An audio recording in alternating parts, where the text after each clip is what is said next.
Solar നിലവിൽ വെച്ചവർക്കും ഇനി വെക്കാൻ പോകുന്നവർക്കും 8ന്റെ പണി വരാൻ പോവാണ്. എങ്ങനെയാണെന്നല്ലേ? നിങ്ങൾ എത്ര പേര് അറിഞ്ഞു കാണുമെന്ന് എനിക്കറിയത്തില്ല.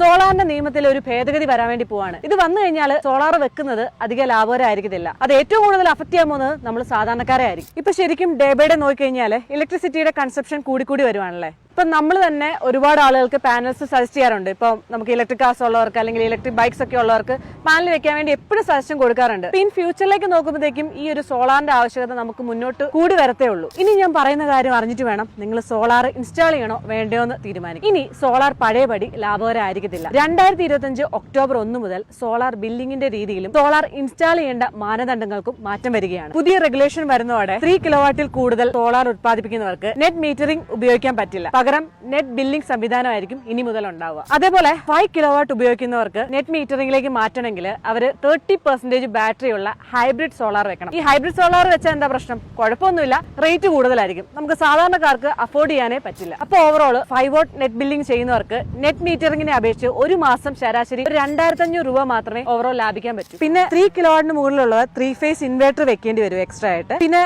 വീട്ടിൽ ഉത്പാദിപ്പിക്കുന്ന വൈദ്യുതി മറ്റൊരിടത്തേക്ക് വീലിംഗ് ചെയ്യാനുള്ള സംവിധാനത്തിലും മാറ്റം വരും. നെറ്റ് മീറ്ററിംഗ് ഉള്ളവർക്ക് മാത്രമേ വീലിംഗ് ഉപയോഗിക്കാൻ കഴിയത്തുള്ളൂ. അപ്പൊ ഇതിന്റെ ഒക്കെ കൂടെ ഗ്രിഡ് സപ്പോർട്ട് ചാർജ് ആയിട്ടുള്ള 1 രൂപ നമ്മൾ എക്സ്ട്രാ കൊടുക്കേണ്ടി വരും. അപ്പൊ ഓവറോൾ എന്തായി അവസ്ഥ? ഏറ്റവും ക്ലീൻ ആൻഡ് സസ്റ്റൈനബിൾ ആയിട്ടുള്ള സോളാർ എനർജി നമുക്ക് സാധാരണക്കാർക്ക് താങ്ങാൻ വേണ്ടി പറ്റാത്തൊരു അവസ്ഥയിലേക്കാണ് വരാൻ പോകുന്നത്. അപ്പൊ നമ്മൾ സാധാരണക്കാർ ഇനി എന്താ ചെയ്യുക? സോളാർ ഓൾറെഡി ഇൻസ്റ്റാൾ ചെയ്തവരും ഇനി ഇൻസ്റ്റാൾ ചെയ്യാൻ പോകുന്നവരും ഈ ഒരു നിയമത്തിനെതിരെ അല്ലെങ്കിൽ ഈ ഒരു മാറ്റത്തിനെതിരെ പ്രതികരിക്കുക. ഈ ഒരു വീഡിയോ മാക്സിമം ഷെയർ ചെയ്യുക.